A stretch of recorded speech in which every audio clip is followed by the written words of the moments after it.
assess what's happening. Don't overreact to it.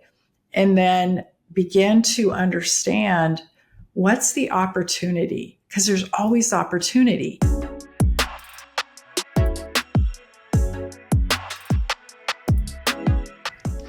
Welcome to Powerhouse, where we interview the biggest names in housing and ask them about their strategy for growth.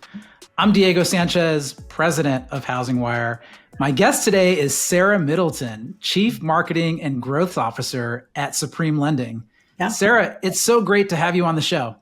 Thank you. Thank you, Diego, for inviting me. It's an honor. Love HousingWire, love you. And, it's just a treat to be here. So thank you for inviting me. And this news is really hot off the presses. We just published the article this morning about this new position for you at Supreme Lending. Yes.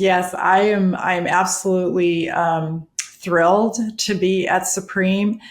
There's so many things I know you and I are going to get into to talk about Supreme that hopefully, not just to promote the Supreme name, but also to help loan officers regardless of where you are and how you're looking at the business today, to maybe just give you a few nuggets of hope and also some nuggets of strategy.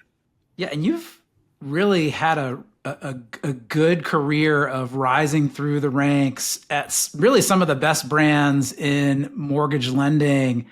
What attracted you to this opportunity at Supreme Lending?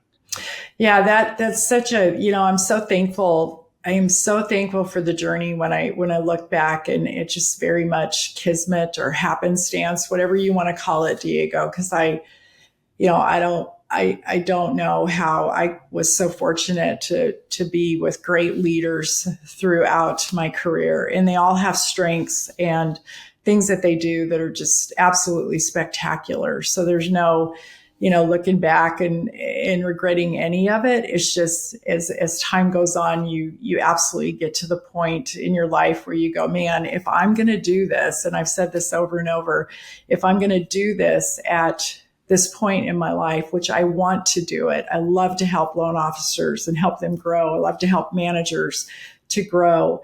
I need to be at a place that, with the things that I believe today are absolutely just fiercely pointed at where we got to go as an industry. And again, it's not going to be for everybody. Everybody has their kind of their own flavor and they're attracted to certain things. And Supreme's not going to be for everybody, but I believe it's going to be for a number of people. And so my journey, Diego, was really interesting. I knew there were a few things that were very important for me to emphasize in that choice. And so I made this kind of flying leap of faith, left prior company without a net. It's not always the best advice to quit your job before you have a job. But I thought, you know what, I'm going to see if anybody's even interested out there. And I didn't know, I shared with you, I didn't know.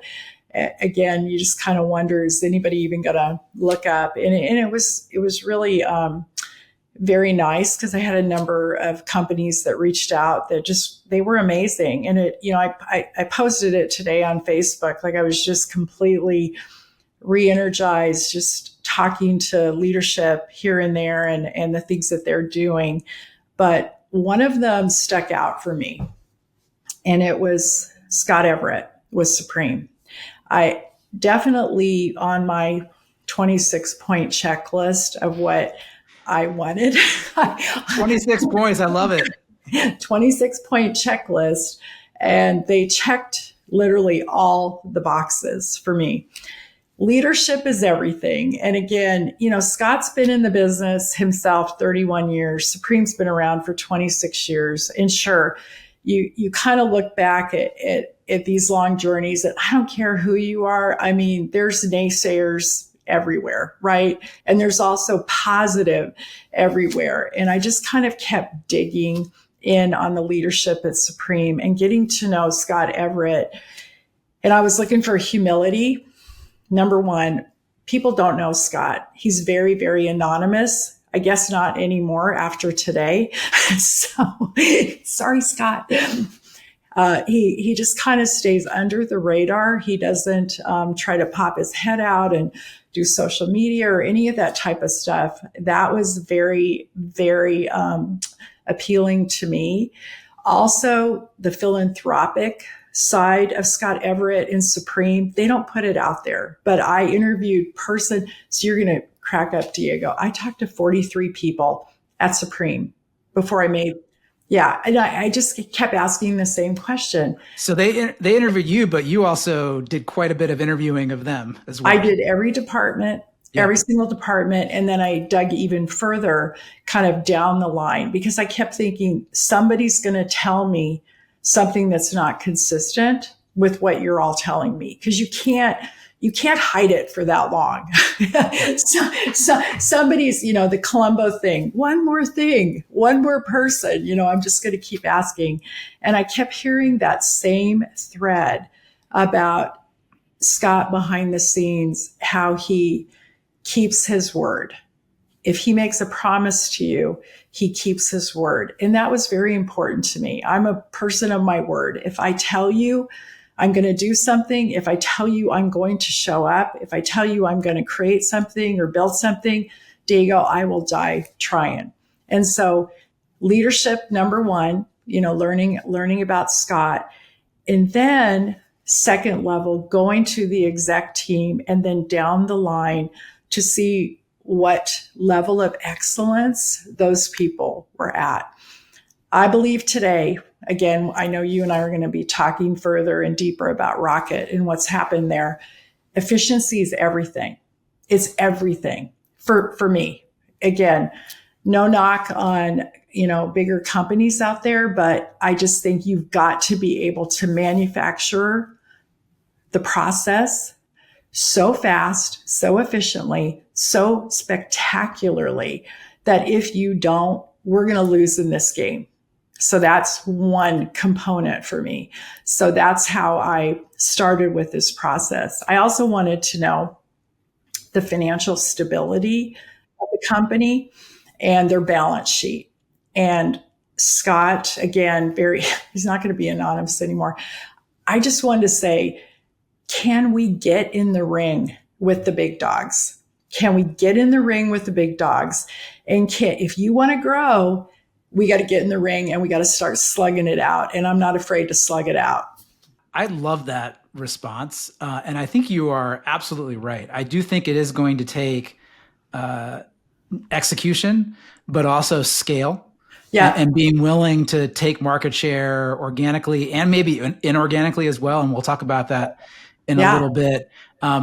But Sarah, I think we need to publish that 26-point checklist somehow.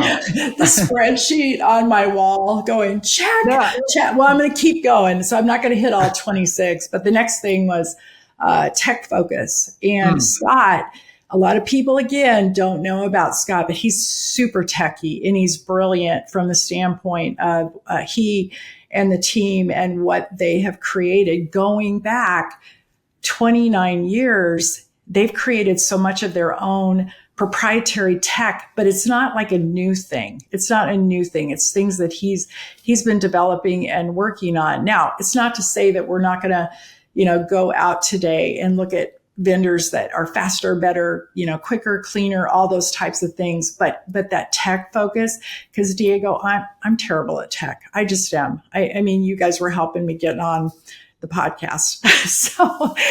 But I also recognize today how important it is. And then we have a heavy emphasis also with our team on AI, because that's going to play into it. And an example of that is, I'm over marketing and we pulled AI in quickly to just be compliantly accurate on all our marketing pieces. And literally we're just spitting out stuff 10x faster. Now, it doesn't eliminate the role because you're still going to have somebody kind of, oversee the more difficult things, which also is another global picture of where I think loan officers have to focus. But that was the number thing. Product depth today. And I've said it for years and years and years.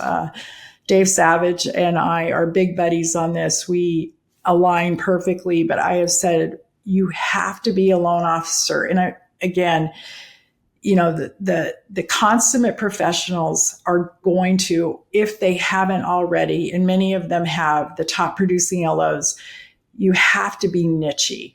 You have to be niche-y, meaning you have to have niche-y products. You have to be willing to just really dive into it and just become so good at it.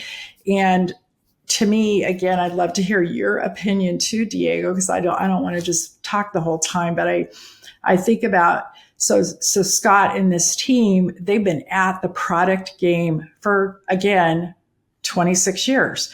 And so their product menu was huge. They don't talk about it. And I'm like, goodness gracious, like we do one-time close, two-time. We do it with VA, FHA, conventional, jumbo, USDA. Are you kidding me? And now we're putting a heavy emphasis that's just one product of thousands. And again, I don't know what you think about that, but I'm like, man, if I'm going to compete against the big dogs and they're out there sourcing through all the data to get, more of that vanilla lane, then what am I going to do? Yeah. I mean, from my angle, I think it's correct to be thinking about a diverse product set, because if you think about how, like you said, the big dogs are addressing this, they're addressing the full customer life cycle, right? Yep. So not only is it that first mortgage, but they want to capture the refi opportunities, they want to capture the second home opportunities, they want to capture maybe the investment property opportunities. Maybe when we get a little older, they want to capture the reverse mortgage opportunities. Oh, yeah.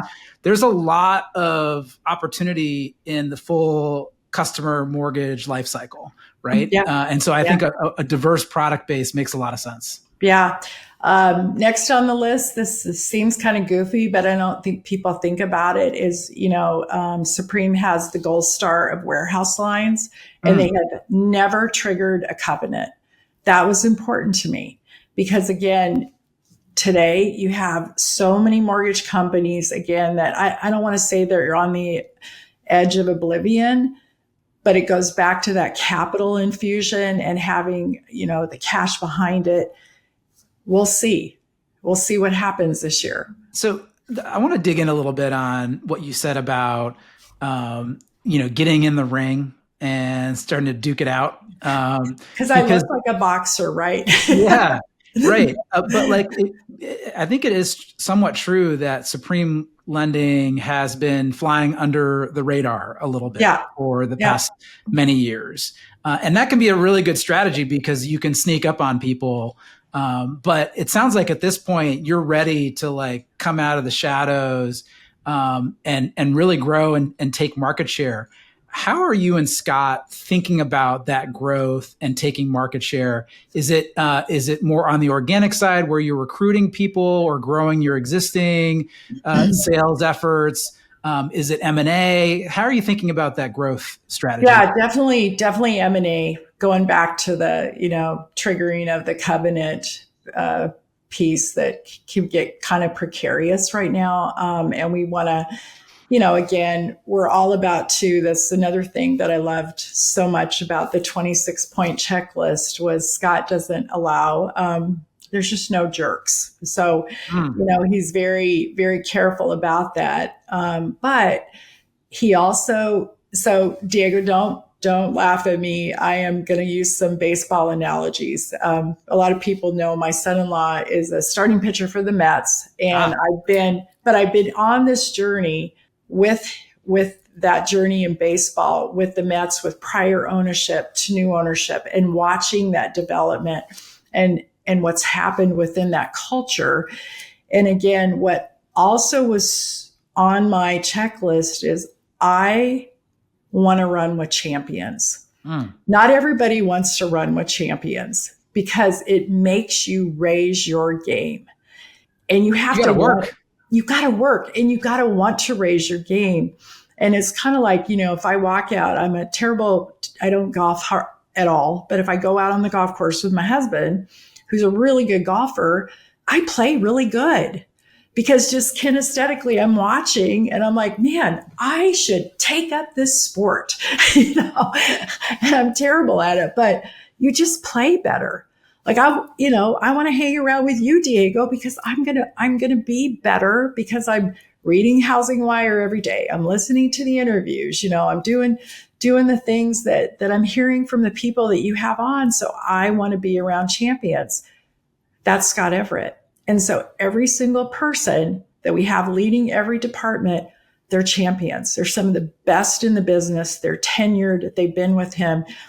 And I absolutely loved that. Again, no place is perfect. There's always, issues and gaps and all that kind of stuff. But that was important to me on that 26-point checklist. Is there a geographic strength at Supreme or a weakness that maybe you can fill in with some recruiting or some M&A? Yeah, there definitely is. That's the other thing too. I think a little bit. God bless the big IMBs as they've continued to grow. And here's the other thing I always want to say: there's enough to go around.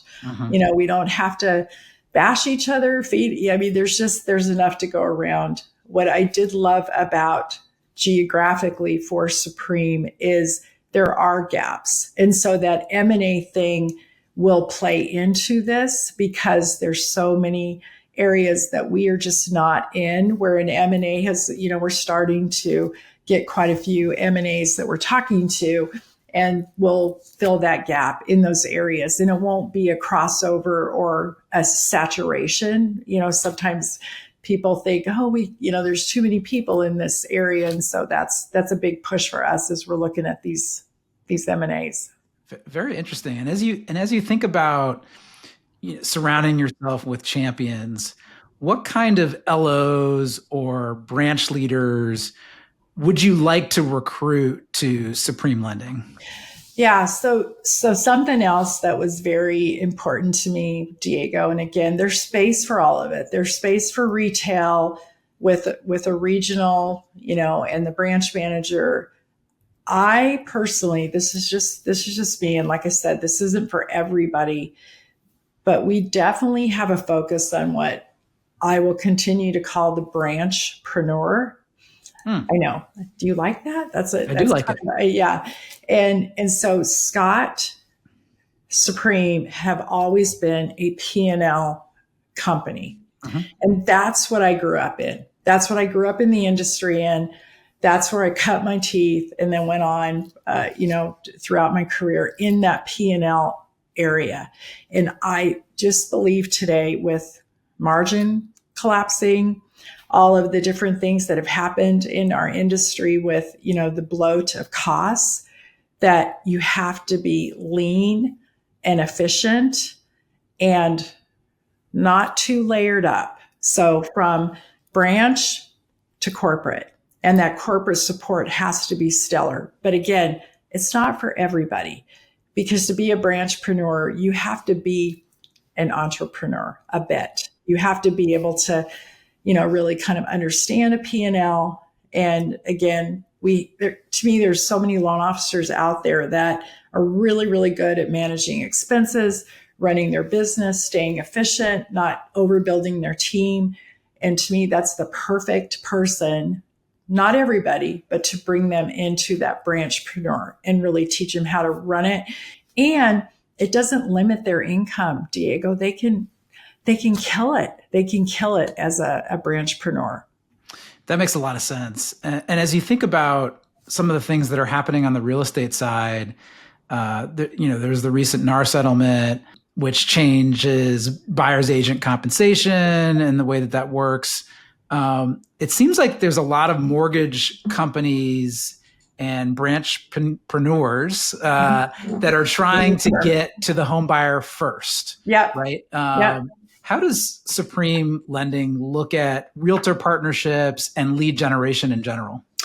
Yeah, that's such a, to me, that's such an evolving thing today. And I think about it from going back to, sure, you can still work the lead gen lane if you want to. Realtors are obviously they're still a critical component of the business.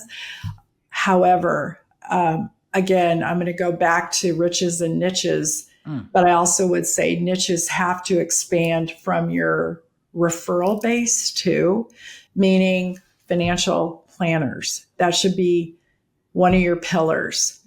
CPAs, that should be another pillar.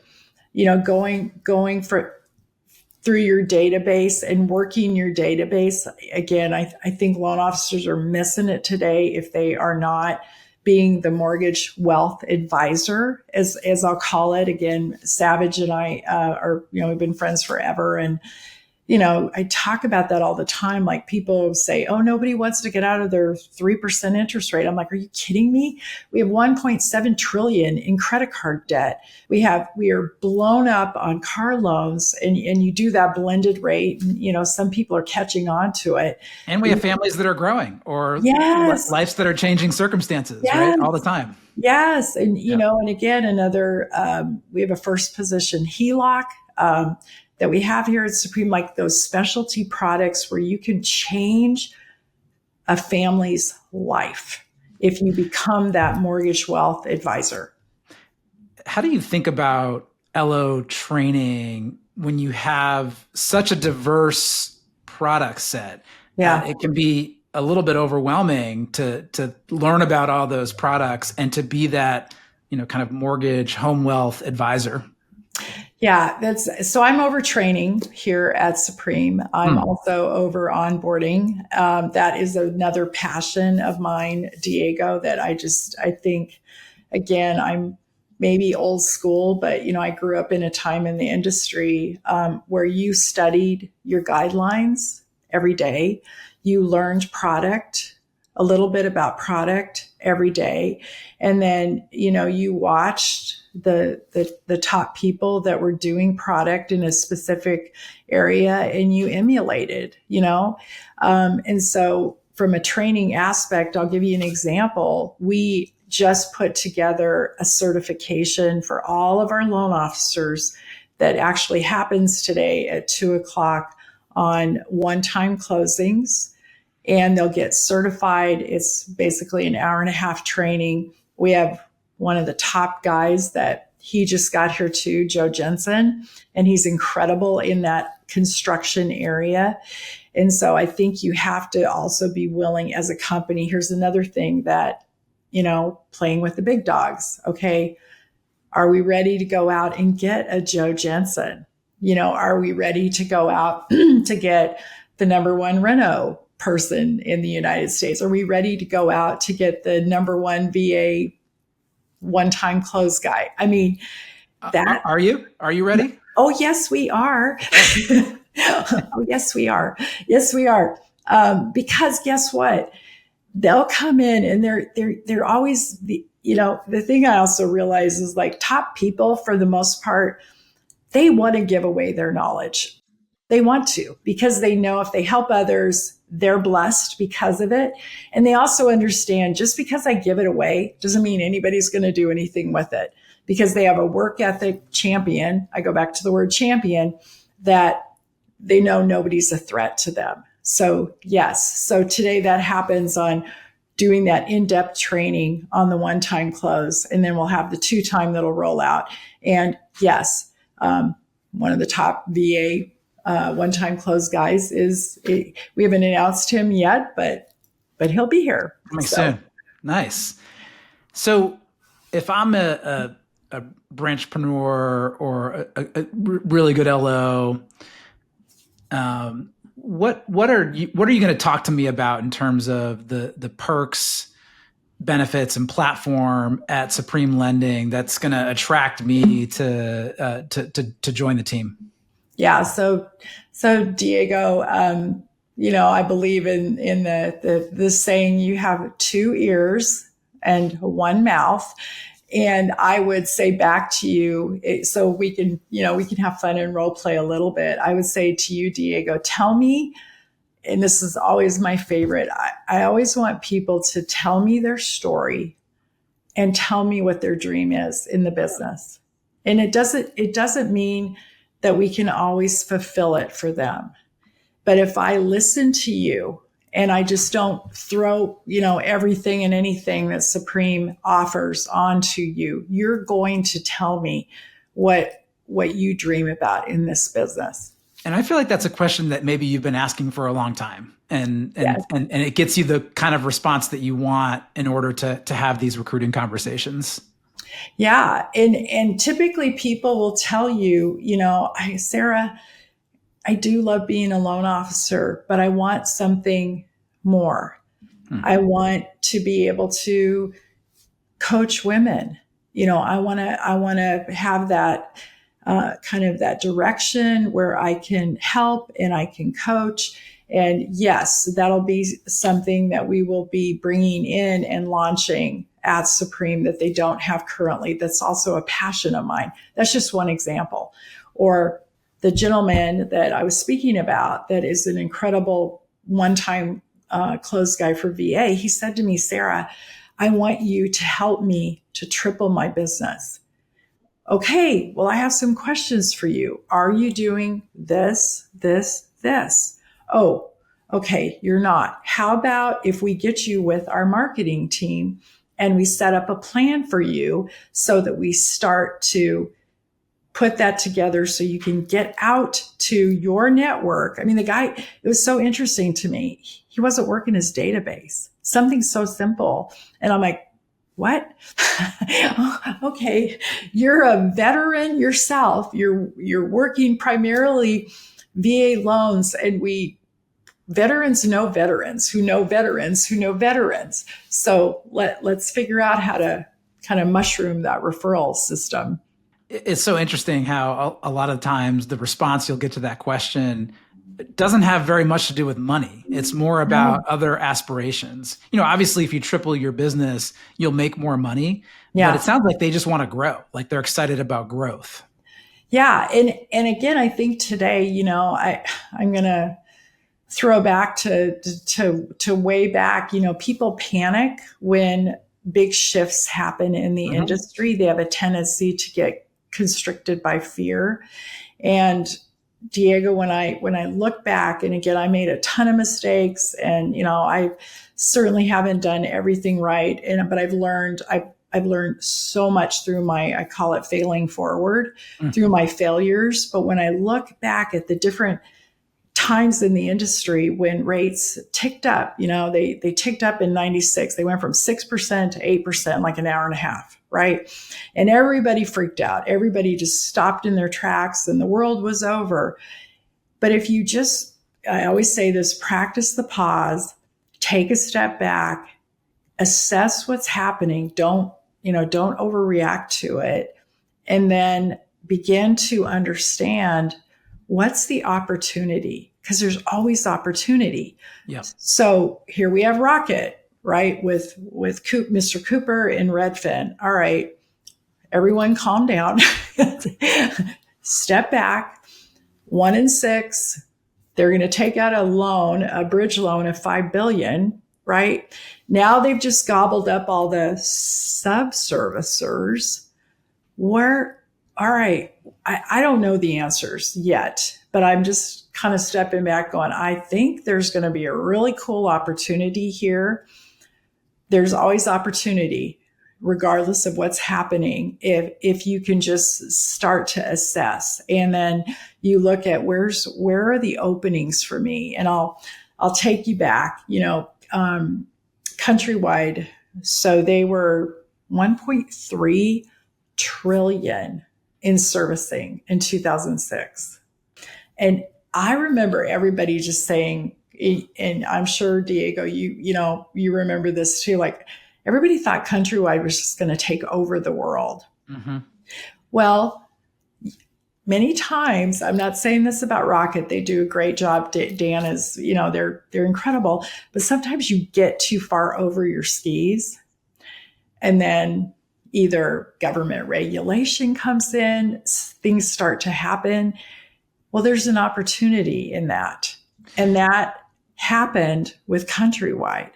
And I got real niche-y during that time as a loan officer. I had one of my best years in 2006. It was like 165 million that year. Yeah, no, I think it's smart to not be afraid when there's big changes that are happening. And Rocket, Mr. Cooper, Redfin, certainly a big change that is happening. They will have 2.1 trillion in their book in terms of MSRs. So really big book. 1 in 6 mortgages will be serviced by them. From my perspective, this is a real rallying cry around servicing. Yes. Because if you sell your MSRs to Rocket or one of the other big servicers, in my opinion, it's very likely that they will take the recapture opportunity. Oh yeah, they're building too much tech for that to be much of an opportunity for the IMB that sells their MSRs. How does Supreme Lending attack the servicing strategy? Yeah. That's that was another question on the 26 checkpoint. Oh yeah, I bet. Yeah. So at the top of it, they had about 20 billion in servicing, and Scott, had the foresight, which was smart, to sell it all, the majority of it. I think we have about 5 billion right now. Well, we're jumping back in to be a full seller servicer right now. Right. So this is the time to do it. Rates are ticking down. I mean, you play the market when you need to play the market, and you get out of the market when you need to get out of the market. And so we will have a much more concentrated focus in that area going forward to be that full seller servicer versus, having what you just talked about. I mean, that's perilous. That's perilous for some of the big IMBs. Yeah. I mean, if you look at what happened in Q3 when rates dipped a little bit, Mr. Cooper, Rocket, NewRez, and some of the other big servicers were doing a lot of the refinancing business that was happening in that quarter. A lot. Right. So this has been a great conversation. I've really enjoyed chatting with you. My last question is around the gathering, which is HousingWire's upcoming event. It'll take place in early June. You are going to be one of our featured speakers there in your new role as CMO and Chief Growth Officer of Supreme Lending. What do you think about, and what are you planning to share with the audience in June?